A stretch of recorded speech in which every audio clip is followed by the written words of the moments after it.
బతుకు ఆడు ఆటలో మరణమంటే ఏమిటి? ఆటలోని అలుపు వంటి చిన్న మలుపులే జీవితాన్ని అందక జీవమెళ్ళిపోదులే, ఆరిపోని అణిగిపోని చిరంజీవిలే. తల నిండుగా శీసులే, ఇక నిండునా ఆశలే.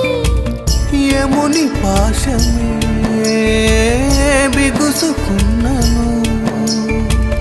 మరణమన్నది మరల జననమే. నిండు నూరేళ్ల సావాసం స్వర్గమయ్యింది వనవాసం. దండగుచ్చాను నా ప్రాణం